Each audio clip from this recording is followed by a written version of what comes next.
அன்பிற்கினிய சகோதர சகோதரிகளே, நம் அனைவர் மீதும் ஏக இறைவனுடைய அமைதியும் கருணையும் உண்டாகட்டுமாக என்கிற உயரிய பிரார்த்தனைகளோடு, நமக்கெல்லாம் தெரியும் ஈரான் மீது அமெரிக்க இஸ்ரேலிய கூட்டு ஆக்கிரமிப்பு ராணுவம் நடத்தி வரக்கூடிய பயங்கரமான பயங்கரவாத யுத்தம் தற்போது ஒரு தற்காலிக யுத்த நிறுத்தமாக மாற்றப்பட்டிருக்கிறது. ஆனால் எந்த விதமான பேச்சுவார்த்தைகளாலும் அது உருவாக்கப்படவில்லை.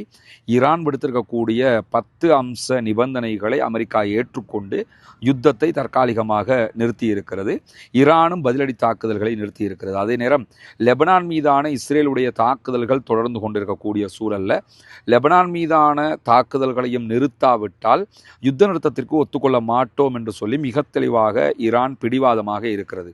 இந்த நிலையில தான் வெள்ளிக்கிழமை அன்று ஈரானுக்கும் அமெரிக்காவுக்கும் இடையில பாகிஸ்தான் தலைநகர் இஸ்லாமாபாத்தில் ஒரு முக்கியமான சமாதான பேச்சுவார்த்தை நடைபெறும் என்று எதிர்பார்த்த நிலையில் அந்த பேச்சுவார்த்தைக்காக ஈரானுடைய தூதுக்குழு வரவில்லை. காரணம் என்னன்னா, லெபனான் மீதான யுத்தத்தை நிறுத்துகிற வரைக்கும் வரமாட்டோங்கிறதுல உறுதியாக இருந்தாங்க.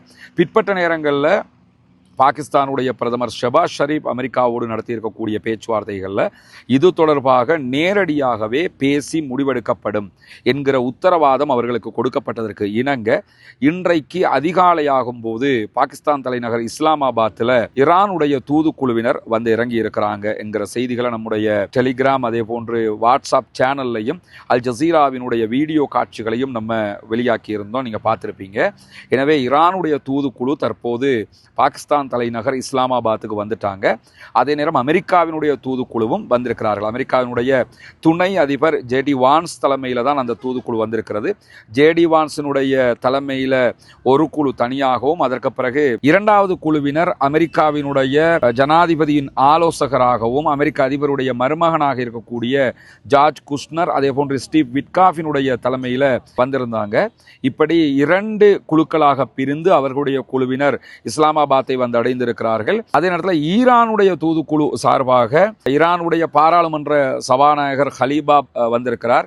அதே போன்று ஈரானுடைய ஃபாரின் மினிஸ்டர் அப்பாஸ் அராக்சி வந்திருக்கிறார்.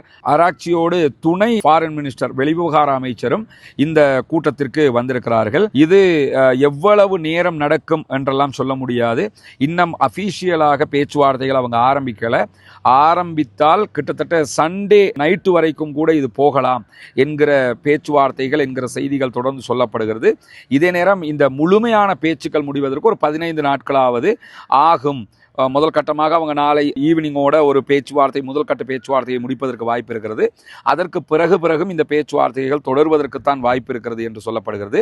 பாகிஸ்தான் முழுவதும் லாக்டவுன் பண்ணப்பட்டிருக்கிறது, பாதுகாப்பு பலப்படுத்தப்பட்டிருக்கிறது. இந்த நேரத்தில் இங்கே இன்னொரு விவகாரத்தை நம்ம என்ன கவனிக்கணும் கேட்டால், ஈரானுடைய தூதுக்குழுவினர் பாகிஸ்தானுக்கு வந்தது ஈரானுடைய விமானத்தில் அல்ல, அதில் வரமாட்டோம்ட்டாங்க.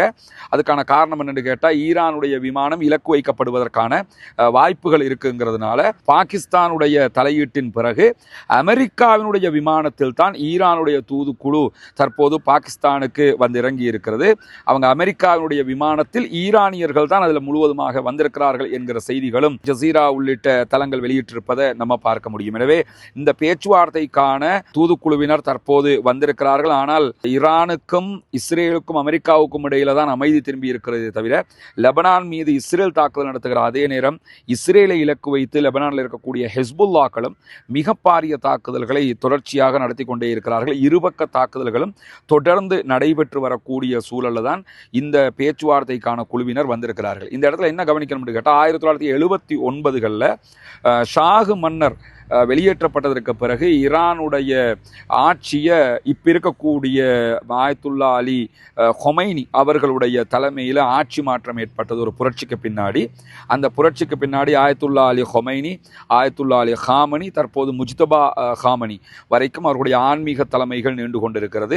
இந்த காலகட்டத்துக்கு பிறகு, அதாவது 1979களுக்கு பிறகு ஈரானுக்கும் அமெரிக்காவுக்கும் இடையில நடக்கக்கூடிய ஆக உச்சகட்டமான பேச்சுவார்த்தை இதுதான். இடையில 2015 அணு செறிவூட்டல் தொடர்பான ஒரு ஒப்பந்தம் நடைபெற்றது. ஐரோப்பிய நாடுகளும் அமெரிக்காவோடும் இணைந்து நடத்திய ஒரு பேச்சுவார்த்தை. அது 2018 இதே அமெரிக்க அதிபராக டொனால்ட் ட்ரம்ப் இருக்கிற போது அது நாசமாக்கிட்டாரு. ஆனால் அந்த பேச்சுவார்த்தைகளை எல்லாம் தாண்டிய ஒரு உச்சகட்ட ராஜதந்திர பேச்சுவார்த்தையாக இந்த பேச்சுவார்த்தை பார்க்கப்படுது. அது மட்டும் இல்லாமல் அமெரிக்க வரலாற்றில் அமெரிக்கா எந்த நாட்டோடையும் யுத்தம் பண்ண போய் சமாதானம் பேசியது கிடையாது. யுத்தம்னா யுத்தம் அழிச்சிட்டு நாட்டை பிடிச்சிருவாங்க. ஆனால் முதல் தடவையாக தற்போது ஈரானோடு யுத்தம் செய்து தோல்வியுற்று அந்த தோல்வியின் வெளிப்பாடாக ஒரு ஒப்பந்தத்திற்கு தற்போது பேச்சுவார்த்தைக்காக வந்திருக்கிறார்கள் என்பதை நம்ம புரிந்து கொள்ளுகிற அதே நேரத்தில் இன்னும் ஒரு முக்கியமான விவகாரம் என்னன்னு கேட்டால், பாகிஸ்தானுக்கு ஈரானுடைய தூதுக்குழுவினர் வந்து இறங்கினதோட பாகிஸ்தான் பிரதமர் ஷபாஸ் ஷரீஃபை சந்திச்சாங்க. அதே போன்று அவர்களுடைய இராணுவ தளபதி ஆசிம் முனீரையும் சந்திச்சாங்க. அதை தாண்டி ஊடகங்களுக்கு உடனடியாக கருத்து வெளியிட்ட ஈரானுடைய பாராளுமன்ற சபாநாயகர் ஹலீபாப் அவர்கள் சொல்லும்போது என்ன சொன்னார்னு கேட்டால், இந்த பேச்சுவார்த்தைகளில் வெற்றிகரமாக சமாதானம் வேண்டும் என்று சொன்னால் எங்களுடைய நிபந்தனைகளை அமெரிக்கா ஏற்றுக்கொள்ள வேண்டும். எங்களுடைய நிபந்தனைகளை ஏற்று ஒரு ஒப்பந்தத்துக்கு வரல என்று சொன்னால் கண்டிப்பாக பேச்சுவார்த்தை வெற்றி அளிக்காது என்பதையும் அவர் சொல்லியிருக்கிறாரு. பொறுத்திருந்து பார்ப்போம் என்னவெல்லாம் நடக்கப் போகிறது என்பதை. பேச்சுவார்த்தைகள் ஆரம்பித்து அதனுடைய அடுத்தடுத்த கட்டங்களை உடனுக்குடன் உங்களுக்கு நாம் தருவதற்கு தயாராக இருக்கிறோம். இணைந்திருங்கள் ரஸ்மின் MIC நியூஸ் மற்றும் ரஸ்மின் டாக்ஸ் ஆகிய 2 சேனல்களோடும். இந்த பேச்சுவார்த்தை என்பது உலகமே எதிர்பார்க்கக்கூடிய ஒரு முக்கியமான பேச்சுவார்த்தையாக இருக்கிற காரணத்தினால அதை உங்களுக்கு உடனுக்குடன் கொண்டு வந்து தருவதற்கு நாம் தயாராக இருக்கிறோம்.